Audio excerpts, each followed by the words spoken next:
All right, everyone. Here's the promo. This is the theme song. And welcome to another round. Good evening, everybody. How you all doing? There we go.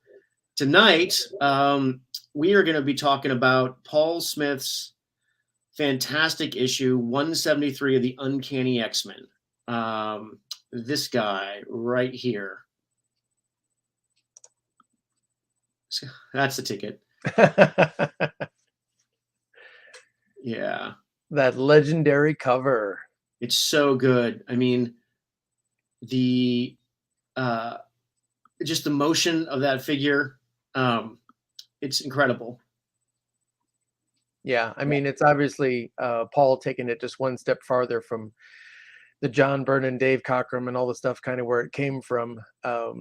But he was definitely synthesizing all of those important elements for Wolverine, because this was around the time that definitely Wolverine was the star of the show of this book. Yeah, so it's interesting because Paul came from an animation background, right. And I think one of the things that most drew me to him was his fluid figure movement, just how much his characters jumped off the page. And this shot inspired so many things, like this one here. This is one of the all-time great shots. Yep. Definitely, I think it's safe to say inspired by Paul. Oh no! There's a story that's posted about that where the editor Louise or somebody specifically went to Art and said, "Hey, we like this Paul Smith cover, but now we need it as a separate item to use for T-shirts, for this, for that, for da-da-da." Oh, really? Yeah. So they asked Art to specifically do something based off of Paul's cover.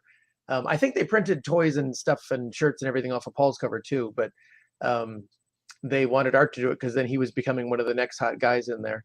But yeah, it's been done many times over. Yeah, I mean, it's just it's got so much power, and it's kind of animalistic in a way. He's crouched and leaping at you. Yep. This is part of that stuff to me where between Dave and or Cockrum and Byrne and then Paul Smith here and stuff, they had really kind of cemented Wolverine's his natural poses and stuff. Like we know a Batman pose, we know a Spider-Man pose, we know a Daredevil pose, we know a Superman pose. Well, this became during that time when it was really cemented of the poses that really meant or spoke about Wolverine. Right.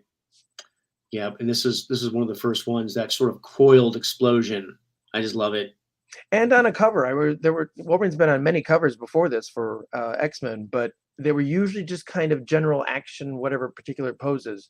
Mm-hmm. It wasn't often that it was a specific pose that this one just screamed who the character was. Yeah, he got it. I mean, let's not ignore his fantastic rogue. He plays her. She's powerful, but introspective and a little bit kind of. She's the second fiddle in this whole book, but his character. I mean, not only does his figure work great, but his characterizations are amazing. Absolutely. Yeah. Let's go on to the first page. Absolutely. You got it right, Mr. Perkins and Mr. McKinney. Yeah. We all love this stuff. There's no doubt. I mean, I don't know about you, Scott, but I remember getting this issue at some 7-Eleven. I can't even remember what state I was in at the time, but absolutely. His stuff is so clean and it's so cinematic in a way. And I'm assuming that's coming from his animation background. He worked on Lord of the Rings with Bakshi before he became a comic book artist. But one of the things that you don't even notice at first because you're so drawn to that woman's leg is like, look at that little great reflection. Yep. In the first panel. Yep. Yeah, no, it's a beautiful shot and all that. We were talking just before the show about where Paul was actually very smart in a lot of ways, that he took shortcuts to focus on the important pieces of the story and how they're going to work. Right. But yeah, he would still put in touches to show that he really knew how to draw. He knew how to put the stuff together. And I'm sure all the things were taken for granted about, that great female figure that's up there walking or different things that, I don't know many artists out there that kind of thing that looks free and easy and, almost simple to draw in a way. Right. Could have been something that he could have spent half a day on or something, struggling with and drawing it over and over again. Well, I mean, if you just look at the fundamental composition, right? Like her leg and the reflection of her leg and that line are an arrow and a line that goes straight in. That's where the point of the glass is breaking, even though it's off screen. Yep. So, I mean, that kind of composition does not happen by accident. No, again, yeah, he's smart with all this stuff, to what put in and to not what put in. He's just brilliant with all this stuff. And yeah, for all the guys that I know of, anybody who was collecting comics at this time, Paul was an instant smash hit is wherever we saw him, whether it was Doctor Strange right before this or on this X-Men run or Doctor Strange after this or all the multitude of books. Whenever you ran across him, I never heard anybody that ever disagreed that Paul wasn't amazing. Yeah, no, I definitely think that there's something about his work, like it's almost got like a Patrick Nagel quality to the simplicity and the cleanness of the line. But which is also very 80s of that time. It is very 80s, right? It definitely had a pop sense to it. Which works well for comic books. I mean, in most cases, I mean, he could take this style and he still worked it for Doctor Strange. Yeah. I mean, I know he's a big Ditko fan and that kind of stuff too, but he was smart about how he did this. It was still very organic, even as slimmed down or as trimmed or as simple as it might seem that it is. And it's Bob Wyacek inking him, right? Yeah. All these issues, I think, are Bob. Yeah. Great sharp lines and the colors. Once again, I think we talk about you and I because we're pencilers and inkers a little bit, but thanks, Peerless. Yeah. We definitely come at it from that linear side of things, but this era of the coloring, it's just so clean and easy to read. Yeah.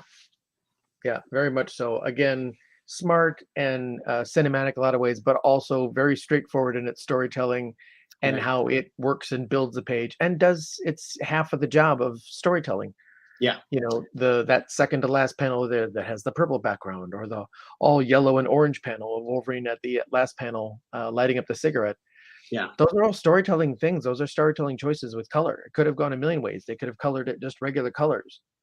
Right. No, the color definitely adds to the mood. One of the things I love about this 2-page spread, Scott, is I don't feel like we could get away with some of the cuts and the I'm going to say shortcuts, but choices quote, that he makes in here today. I just think that the standards for the expectation, not standards necessarily, you can't beat the standard here, but the expectation of how much background you draw and what you leave blank, and that the fact that flat purple color actually does the job of the background. We don't need to see the horizon line or the broken bar or any of the guys on the ground or broken glass or any of that stuff. Like Paul just gives us just the minimum of what we need to see, just the essentials. Absolutely. And you're talking about a group book, and not everybody can do it at George Perez way, where you can handle a million details and tons of details and backgrounds or this or that. This is another very effective way to deal with what Chris is probably handling, giving him 15 different things to do on every page, and then there's these people over here and that people. It can get very complicated and very messy really quickly. Right. So Paul's method here, when he still has 10 panel pages and stuff throughout this issue and the other issues, is a very smart way of handling this stuff. But yes, I agree with you. We wouldn't get away necessarily with half this stuff. We would have editors or different people commenting, complaining, suggesting all sorts of things, what we could do or we should do. Yeah. And yet, in a lot of ways, we talk about this a lot, that I think this stuff is missing in that there's a simplicity and to a funness of this kind of comic book that still can get kids into it. They don't have to be these Rembrandt pieces of today that people spend days and days on a page. Exactly. Well, because that broken window back there, that is the one so it sets, like, everything is set up, right? We always know where we are in space. And just as a personal thing, I would like to point out for all you artists out there, look at that deltoid. It's so hard to get that hook in between the shoulder muscle and the neck and the collarbone and everything. Yeah, it's so tricky, and it's so simple and so clean. I love it. No, absolutely. And he's picking the right angles with stuff here. He throws in that first panel out of this bunch of from behind Rogue, so that it's an unknown attack, this and that Chris could put it in dialogue or not. In fact, Chris, I don't think even had to directly say, "Oh my God, there's an attack coming from behind." Right. Paul told us what was going on with it, so it could be the surprise for Rogue, even though ultimately it didn't harm her. Yeah, and I think by having the solid black, excuse me, it doesn't slow down the knife, right? Because I would have put in a background. And those intersecting lines would have slowed the progress of the knife. It would have been a barrier, a visual barrier. Now we don't have one. It's really a smart move. Yeah, no, in general it is. I mean, I still think you could do some of those things like, oh, hey, wait a minute. I think we have a friend. Well, what's up, Dr. Jones? She was just walking down the street. There he is. Sorry, everybody say hello to Dr. Jones. Smith, I like it, Smith Collins. I'm Smith Jones, and we have Smith Johnson. Excellent. We're all the Smith family tonight. All right, so we're going to take a little break to welcome Steve. Hi, Steve. Hi, guys. You're being hi, late. Everyone that's joined us. I have to apologize for not being able to do it yesterday. We had a power outage in my little neighborhood, so which you should apologize for, because that's totally in your control. Yeah. Well, I know. Look at all these great comments. Yeah. So everyone that waited and joined us today, thank you for joining us. Another round loves having you all, and we love doing the show. So tonight, we got Tom Perkins, we got Brandon McKee, we have former guests of Another Round. I know, nice right? Enough to make comments. God bless you guys. Yeah, absolutely. So Scott, you are drawing Storm, little punk Storm action. I love that, because this is the issue where she debuts. I know, right? 20 other things that happen in this issue, this is one of those stunning issues where she changes her whole outfit. Well, we have a great story that Scott's going to tell when we get to that section. So we're going to and the anticipation shall grow. Yep. And then I am working on a Silver Samurai. Just working on himself. He's working on his feelings. He's working on our feelings. Let's get Johnson over here now. There he is. There's the Silver Samurai. Oops. Johnson. There you go. You do it, Scott. Yeah, so I'll be doing the Silver Samurai. Ta-da! I'll be inking that, but I also, just in case anyone was curious about the process, I did this. Ooh. Cool. And then I did that. Awesome. Ooh. And then I did this. Ooh. And now I'll be inking it here. So cool. All right. I did some drawings too, guys. I wasn't smart enough to send them, but I can put them in front of the camera. Sure. Let's do. Or is this just a 2 out of 3 showing art podcast? Put it in the camera. Here is a little lineup of the old X-Men that I did. Oh, fun. There they also are. Findable on my Instagram and my StephenBJonesCartoonist.com. Please visit now. And then in light of, this is a commission I did at Emerald City Comic Con a few years back. And luckily I got a dull, fuzzy picture of it, but it's 80s Storm playing Pac-Man. I may have to redo that and color it and do it in color just because it's such a fun. My favorite part is the video game there, Steve. That's definitely the best part of that attracts me most to that picture. Oh, the 80s. You shut up, Scott. Oh, Pac-Man. What do you guys drink? What do you guys drink tonight? I'm so glad you asked. I'm drinking a vanilla Coke. Whee! The greatest liquid invented by humans. Scott, what do you got there? I got a little tea. Scott reminds me of Phil Hartman. I brew my own tea. What's that, Jeff? Brownest of the brown liqueurs. Oh, yeah. Yeah. What have you got today, Johnson? Just coffee. I have a lot to do. So you got some work in front of you? Yeah. There'll be no enjoying a beverage this evening. All right. Yes, Brandon. Paul Smith's milkshake brings all the boys to the yard. Yes. Yay! All right. Okay. So, yeah, I mean, I guess there is kind of a Mobius thing happening. Like his backgrounds and just the cleanness of his drawings. Absolutely. And again, I think it's that, he's known, he's always had that reputation of being a very thorough artist. You don't often see, drawing mistakes happen in any of his figures or anything that happens quickly. He's always on top of it. Yeah, there's definitely a ton of planning. Apologies if anything I say is repetitious from what I missed.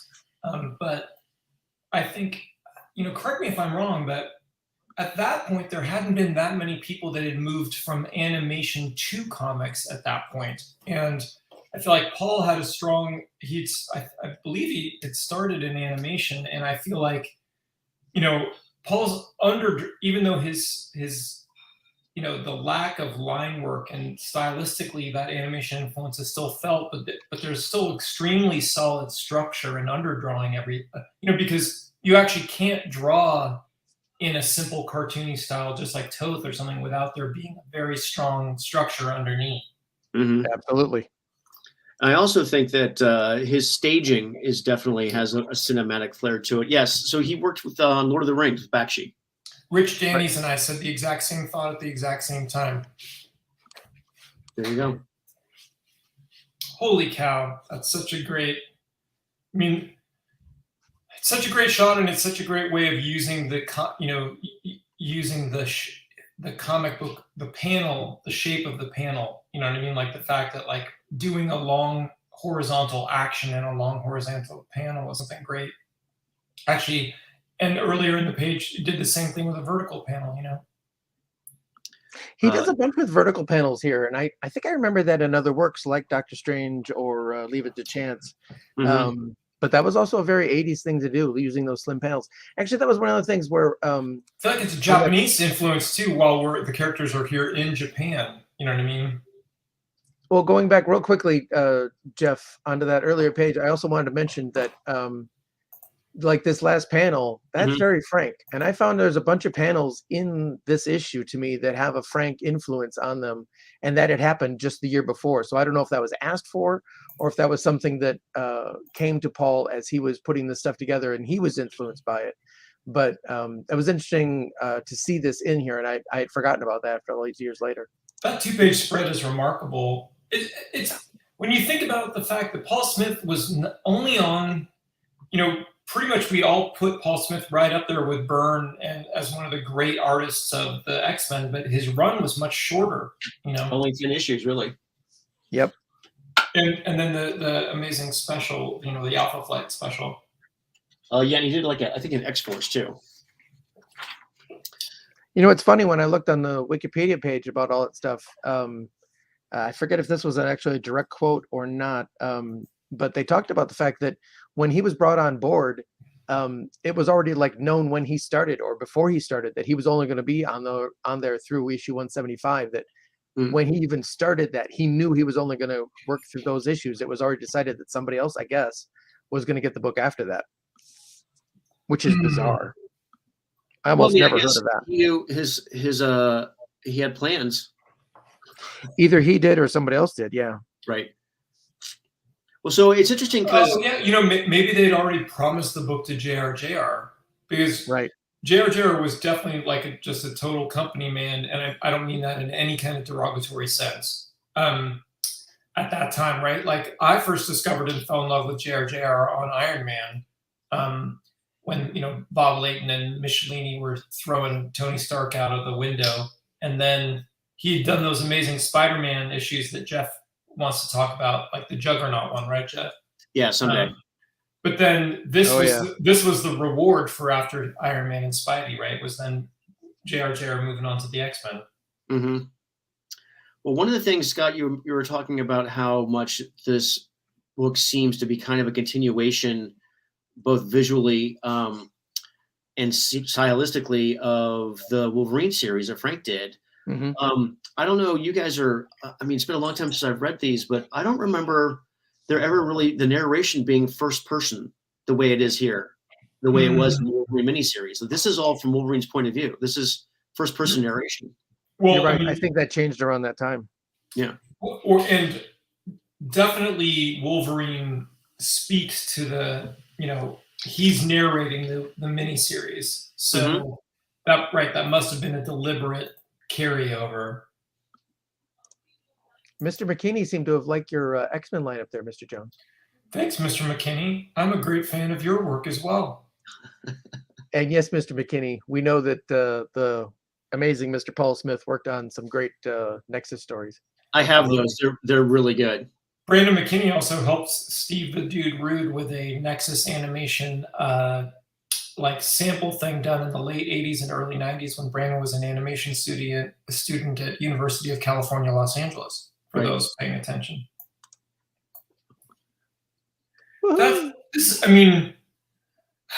These drawings, they're so remarkable. Like, each drawing of Rogue is so beautiful and so simple. And then he's some beautiful shots of Storm, and that upshot, these are not easy angles he's picking. You know what I mean? Like, not at all. Damn.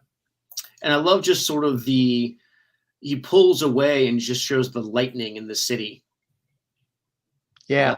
It's great storytelling. This is a really interesting story because we see in the beginning that the Storm is in transition, and then we kind of cut away from her, right? So we get to see that they're going through this thing. She's having this new wild ride, and then we cut to, a very kind of straightforward, almost boring angle of the hospital. Yeah, very straightforward, and then he leaves the action to be the dynamic stuff. But these past few pages are very cinematic in a way, except then it's using the comic book thing with the shape of the panels, like the one before where the first panel is a bunch of people flying toward camera from the lightning, except it's a long, skinny panel. And same with this one, right? Like, there's something cool about just that. You just cut to one shot and then suddenly everyone gets killed, basically. And that animation in your background you're talking about, look at those first two panels. The guy has the gun in the holster on his belt. Right. Yep. And then the next panel, he's pulled it out. So you could see in an animation way where, that's just the before action, after action, or how you describe that, so that somebody else could animate that sequence. Yeah. And the it's fact a good storyboard. All the same camera angle. It's an amazing shot of Viper and the guys coming in, and then yeah, it's a great introduction of her. All the lines pointing at her, like it's a great little group shot. Oh god, I missed how many ninjas there were in the 80s. Yeah, ubiquitous. And especially given the simplicity of Paul's style, he also doesn't really. Nothing wrong with, look, if you can come up with an amazing cool dude and cool woman formula, great. Like, that's kind of how Mark Silvestri was when he initially started drawing. It's like all the men and women looked the same, and it was just a great formula he'd come up with. But I feel like Storm, Viper, Rogue, everyone looks, Kitty Pryde, everyone looks beautiful, but they all are very distinct. You read who they are just from their faces, It's not just his body types too, they change. Exactly. It's not just beautiful woman with different hairstyle.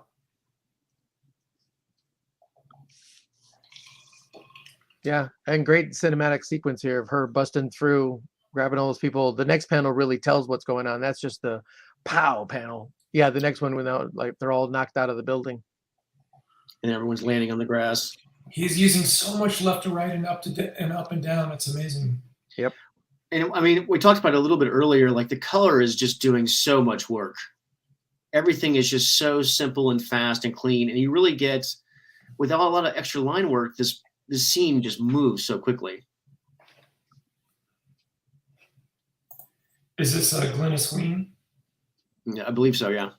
Yeah, it's Glynis.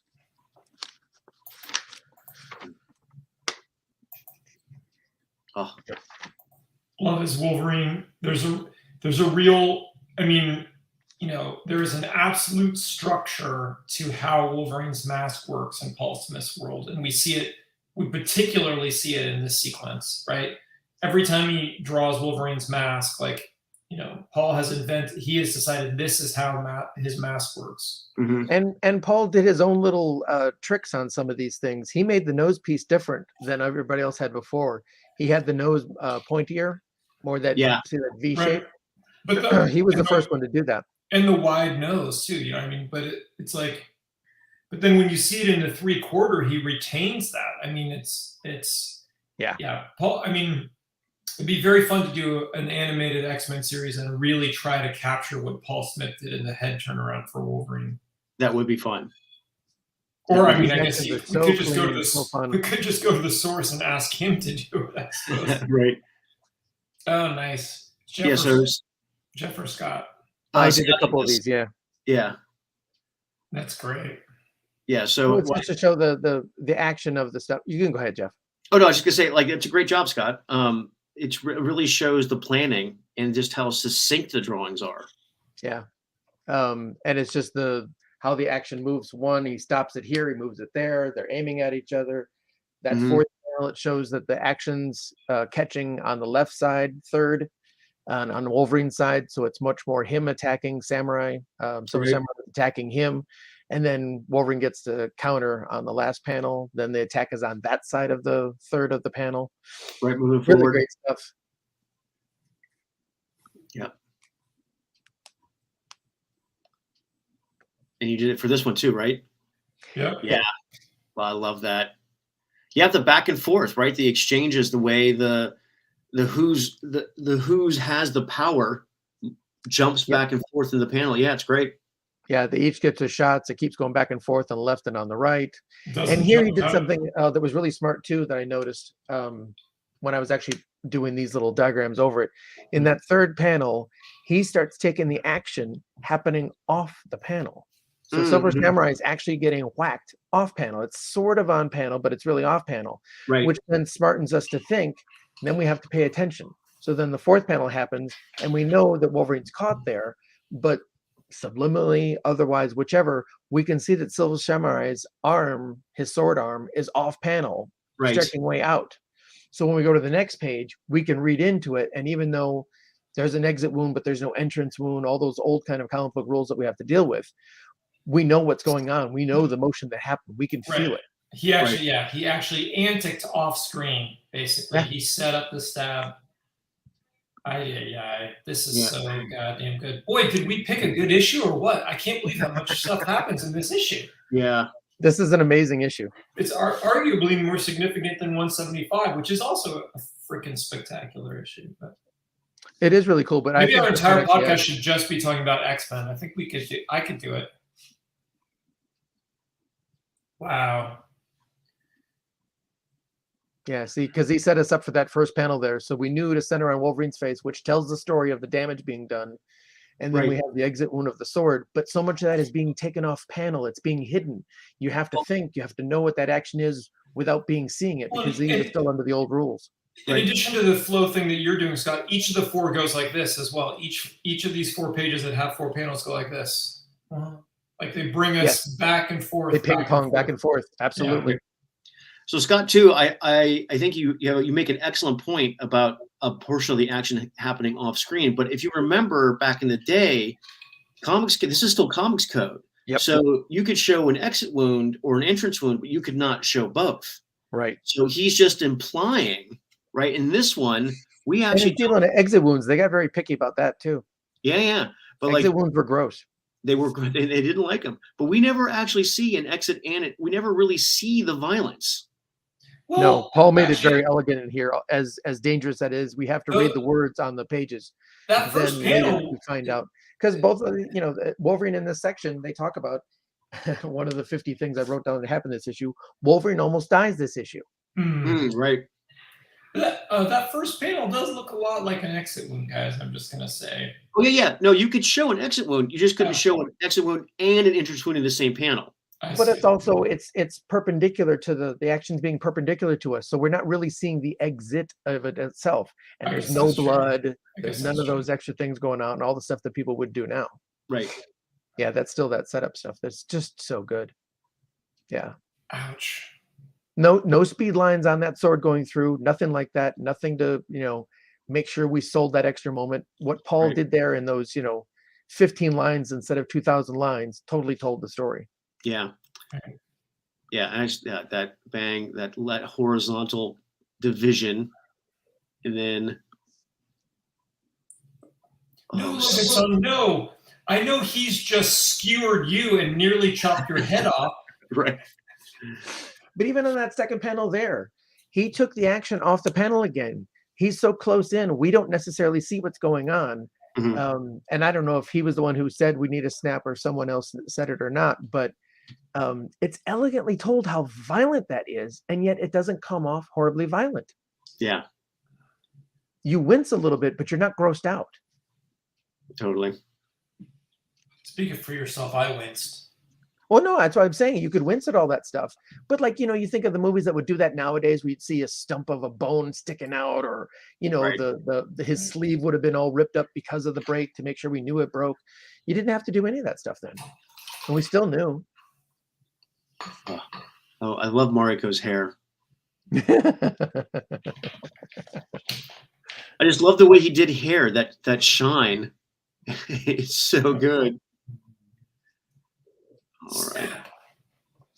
He had his systems for doing things, and that was another thing that some people might think was a limitation or something like that. But it's one of those pieces to me that when an artist keys into whatever style is coming out of him, or if he's specifically working on it, that that becomes a tell. So then he's recognizable, especially when your kid's looking at this book. If you can pick that out, and all of a sudden you go, "That's Paul Smith hair."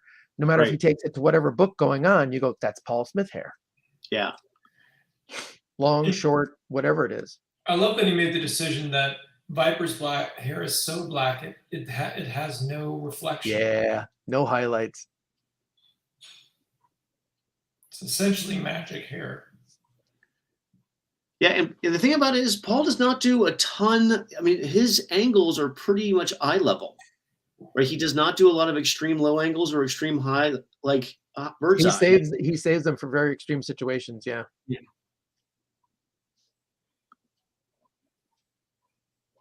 Oh, that broken arm. That's got to hurt.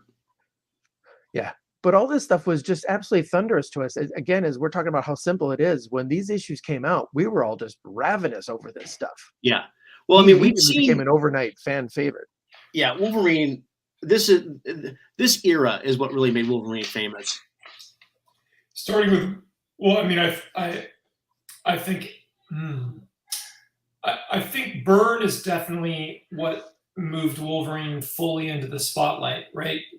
Like, I think Cockrum really loved Kurt Wagner, who we all love too. And I feel like Wolverine's first real spotlight issue is one of Byrne's first issues, which is the Weapon Alpha, for the first appearance of Vindicator. Right. And then Wolverine gets some more great play in the Savage Land issues. And then the one that we already talked about, X-Men 133, was a really significant one. So, but I think, but even during this time, Steve, after those issues that Byrne did, he was definitely, that was part of the groundwork that made Wolverine such a fan favorite. But the immediate issues after this, it wasn't the Wolverine show like it became. Like, even for this issue, it became a Wolverine show. I don't think Cockrum was the biggest Wolverine fan, because when he came back on the book, Wolverine kind of got pushed a little bit more back. Agreed. In the background. And then I think the combination of Paul Smith and the Frank Miller miniseries are what just shoved Wolverine back to the forefront, and he never went back again from that point on. Absolutely. And then he's in Secret Wars, JR. I love drawing him too, So amazing. That's, these are great. That's a great gun explosion.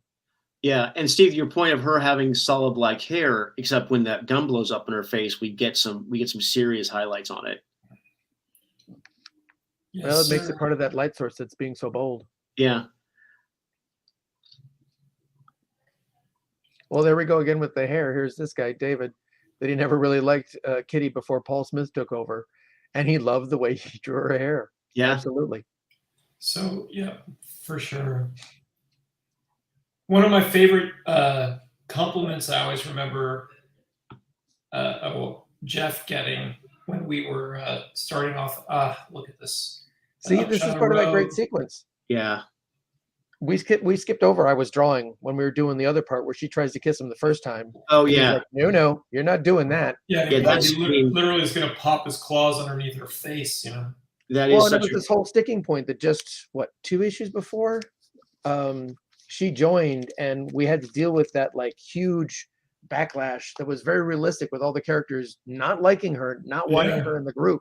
Yeah. This is her still trying to find her way to fit into the group, and she's actually here falling upon her old bad habits, or whatever you want to think about it. Right.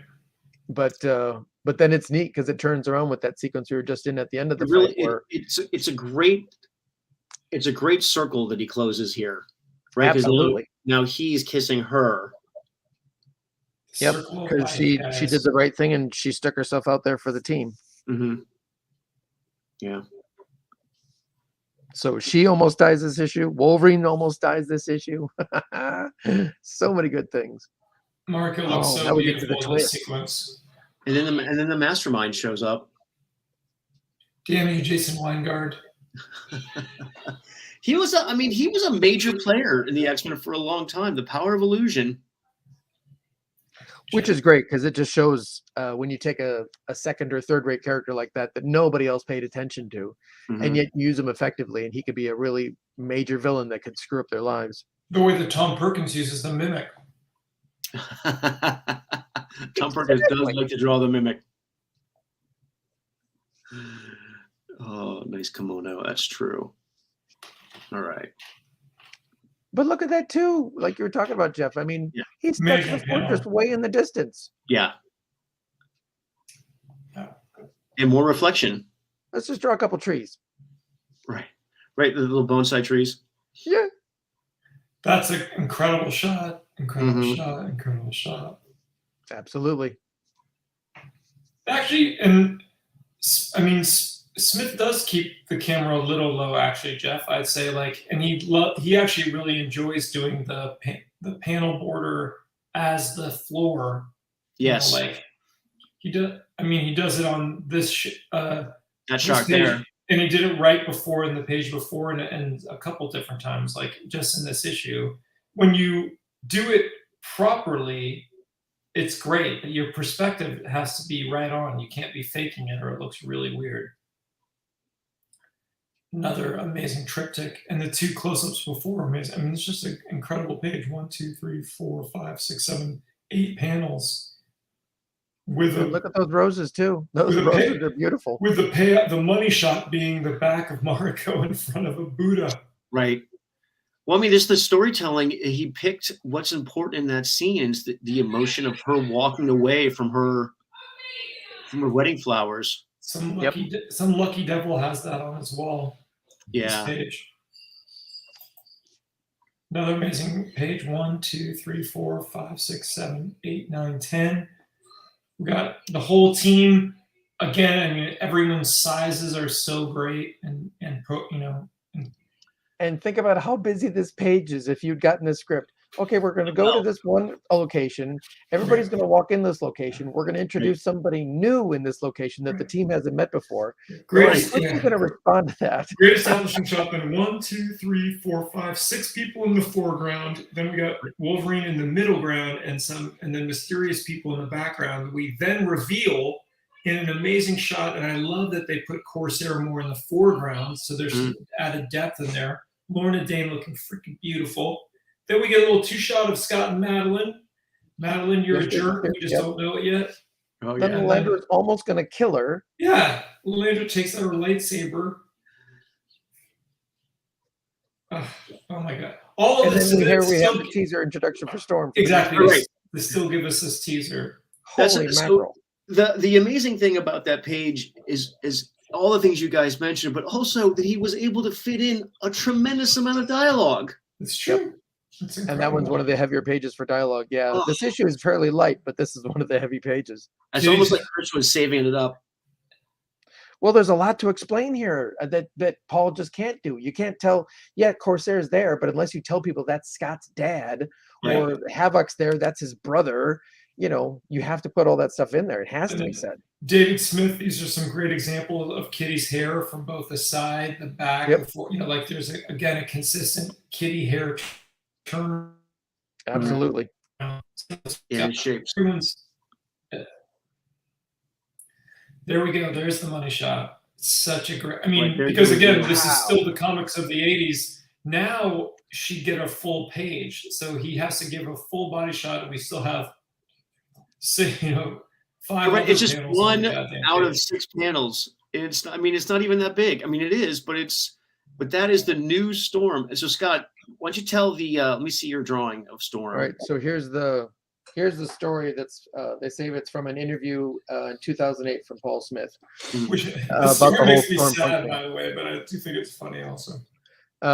He says, I did a number of portraits, all quite lovely and feminine. As a joke, I included a shot of her as Mr. T. You know, the kind of shot where you have to go with the other ones. So he threw in the ringer out of the bunch that he just thought was funny as a joke, a side joke. Wheezy, the editor, Louise Simonson's response, they're going to hang us whichever way we go. Let's commit the murder.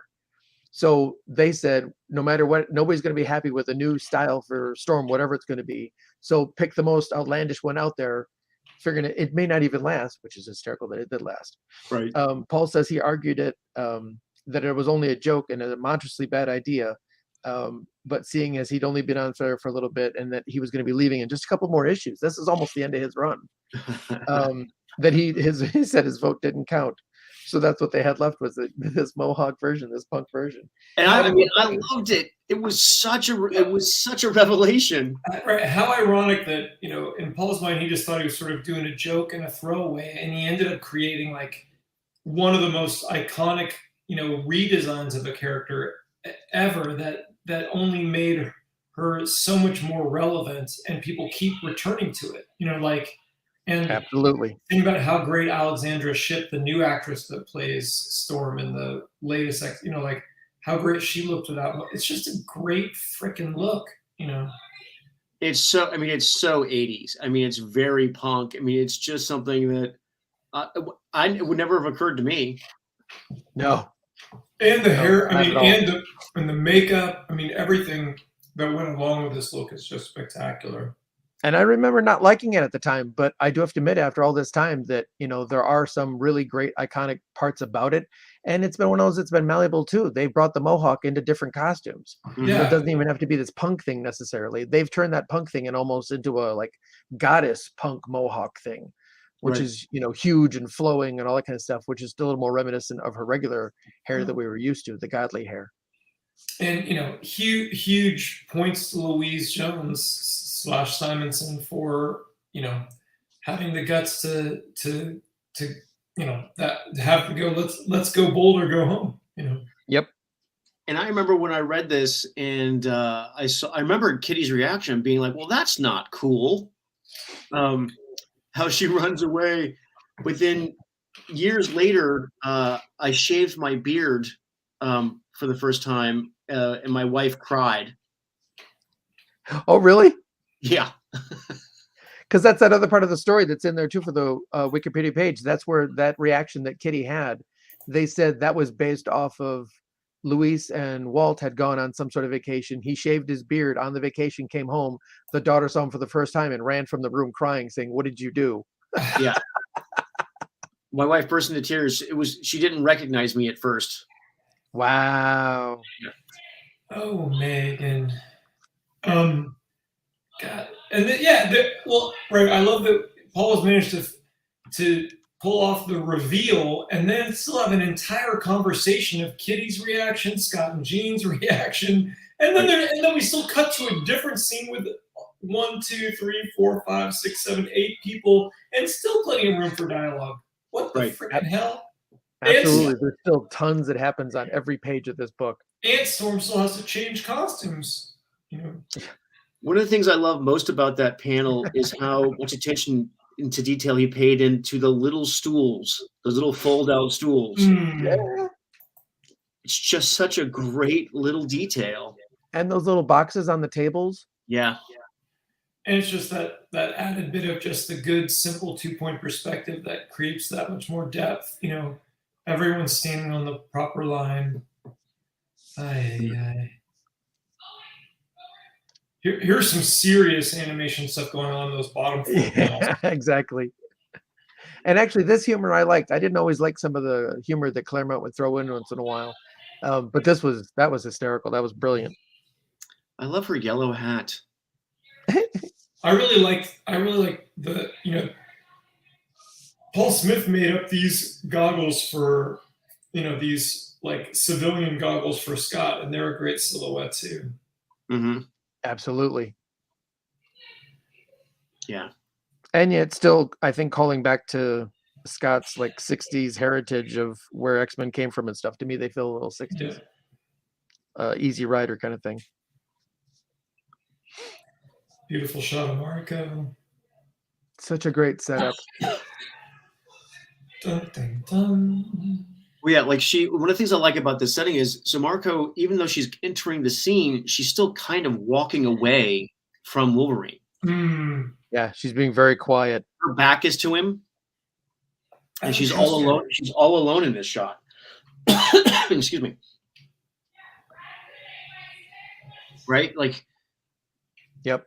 I almost feel like the effect that Paul Smith does on this next, on the panel where she says the horrible thing. Mm. I'll wait till Jeff goes to the next one. There you go. Well, we have, I did a diagram for this page too, just to show how he's pointing everything around. Well, I feel like that effect with the lines, to me, it's almost as if it's signifying the equivalent of like a sting musically. Like if we were watching it and there was a movie and then you'd be like, "You are not worthy." You know what I mean? Like there's something vibrational about that pattern that he's put behind, like that it's almost as if it's a sound effect or something. And all these are very static, but look here, look how it's the left and right, but the background's all pointing to that big figure. Mm-hmm. Right. And again, that tension ping-ponging left and right, all that stuff was great. And that those lines even follow perspective, Scott. Mm-hmm. Yep. So in a way, they're helping sell amazing. It makes it such a strong page when you tell a story that way. And all the other storytelling was great too, but then you have that added focus and movement. It's amazing, right? And because, he's following her, she's moving in this one direction, and they move. That's like the That's like the artistic equivalent of as if two samurais had set past each other with the swords, and she's just killed him in that pass. Mm-hmm. Yep, absolutely. And then just how Paul Smith had his special effects and his. His smoke, his water, all of his things. I have to say it once again, I think that's got to be some of the heavy animation influences. Like each thing has its own volume and weight. Yeah, that's remarkable. Yeah, it's got so much swirl and everything to it. It also makes you think like it had that motion to it. Mm-hmm. That would have been the animated piece of that the swirl of the smoke is going round and this way and back and S curling. And then just a little bit of tear. That definitely feels like another aspect. So reserved, it's great. The animation influence too, because when you look at all the panels on this page, very, very like this is not always true with comic book artists, but with the way Paul Smith works, you could always imagine that it's very often it feels like we're seeing one frame of a storyboard where there would be more motion in that particular shot. Like top panel of this page, it feels like we would be on that, but we would see them pass each other and keep going, and then the next panel with the low angle of Weingard, it's like first we wouldn't see Mariko and she'd walk into that shot and through and then maybe out. And then we close up on Weingard where it might be that we might see him take a drag on the cigarette and then put it down, but still and then only you get to see his face. Yep. Only seeing his jaw, and then with that one you almost feel like one thing you might do on that last shot is start on the X-Men team as they're walking out. And then Kurt and Storm and Cyclops maybe look back, and then them looking back would motivate you, widening the camera out to include Wolverine in and slide him in, and then we would just see the tear fall. Mm-hmm. Absolutely. Mm. Good stuff. Staged so well. Yeah. Damn. I'm gonna reread all of these Paul Smiths in the next week. They're really smooth. I would describe them as elegant almost. It's just. Well, but maybe I said this or I just said it in my brain. If I already said it, then feel free to mute my microphone, Jeff. But I always thought one of the greatest compliments that I was most jealous to hear them get. I remember is that at some point in the mid '90s, when Jeff was working for Rob Liefeld, Rob said, "Jeff, you're the Paul Smith of the '90s," and I remember Yeah. thinking like, "That's a pretty cool compliment to get," you know. I mean, it's not true, but it was definitely a nice thing to have someone say about you. Super nice. Oh God, I studied this stuff so much. So damn good. Yeah. Well, Yeah, Paul walked on the stage and took all of our imagination. Yeah. Marvel fanfare number 4 blew my mind. Yep. Especially because we had those 2 incredible issues by Golden, and then didn't Cockrum do number 3? Somebody else did number 3, and it was definitely like, wait, where's Michael Golden? What the hell? This was like supposed to be the best story ever. Now I'm annoyed, and they're like, wait, who's this guy? And how come he's making Angel seem so cool? You know? Oh yeah, he did such a good Angel. Did Paul only do one of those, or did he do 2 of those Marvel fanfares? He might have done more than one, but I believe he only did one from that initial Chris Claremont story. Yeah. Oh, okay. I think it's just that one. And I believe that was his first issue. And then he did these, and then then they put him to work on the X-Men Alpha Flight thing, so he had more time to do it, right? Actually, he did an issue or 2 of Doctor Strange. Then he popped on this X-Men thing. And then when he finished all the X-Men and probably the X-Men Alpha Flight and all that stuff, then he went back to Doctor Strange. Gotcha, yeah. And the Doctor Strange stuff is so great too. It's funny we just turned this into the X-Men Doctor Strange podcast. Well, I mean, it's hard not to gush over those particular issues. God damn, these are good. Yeah. All right. So. All right, guys. Hang on a second. Let's see. Where are we? Oh, yeah, hang on a second. Booyah. Fuzzy Elf, the nicknames are what made the Uncanny X-Men like watching a family, Joe Donnelly III. Agreed. I loved all those nicknames for everyone, particularly Absolutely. And also, too, one of the things I think is interesting, back in the day, like the powers were not as extreme. Like the healing, like they all powered up. They all leveled up. Yes. Over the years, because his healing factor was cool, but it wasn't as magical as it became. They only really started talking about around the end of Byrne's run.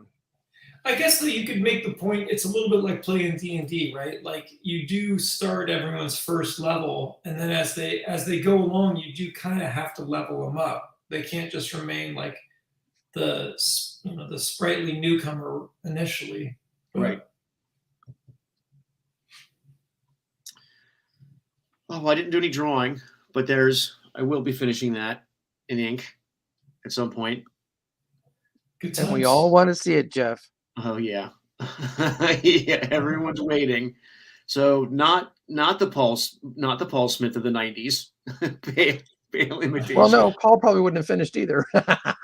Ouch. That was Jeff's got a lot of stuff to do, Scott. Okay. That was cold blood. That was cut on Paul. A loving cut. Sure. Again, anything that I'm saying about him with doing all the stuff and all these shortcuts we keep talking about, the guy was probably drawing like crazy to finally get that one shot that we're so happy with and we're all excited about, because he probably drew it for hours to get that one expression right, that one motion line of the attack right, all those things. What's the Abraham Lincoln thing? I would have written you a shorter letter, but I ran out of time. Right. That poetry. Yeah. Well, Jones, I'm glad you made it. I know that you were busy. Hey. I'm glad you're able to jump in. Barely late. Thank you, guys. Thank you. Also, everyone, thank you for joining us. This has been a really fun episode. I've loved studying this stuff again. Paul Smith was a huge influence on me when I was younger. His cartoony yet realistic style was so different at the time. It was so kind of almost a wake-up call, because I couldn't draw like other people, but I could draw like Paul. I understood the shapes and just the simple silhouettes. I could never handle the Neil Adams lineup. It definitely showed that there was, at a great time, that there was a different way to go than everyone else was going. Mm-hmm. And Oh yeah, very And inspiring. yeah, and there's a lot of other people that I think drew a lot of inspiration from him too. So thanks again, everyone, for joining us, Scott and Steve. Check out the description box below and check out our various websites and whatnot. Like and subscribe. It really helps us out and spreads the word. And then basically just tell everyone you know about our show so that next week we can have even more fun with more people. Say you're in the sandwich shop, you're just walking down the street, and then you just turn to a person and say, "Hey, have you watched another round?" I mean, I think it's a fair question. It's a very fair question. All right, everyone. Ooh, that's some beautiful, beautiful. It's crazy. There you go. Sing along, Steve.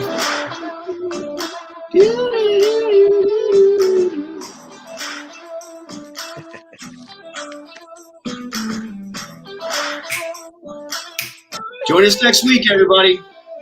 Steve, Unless I have a power outage.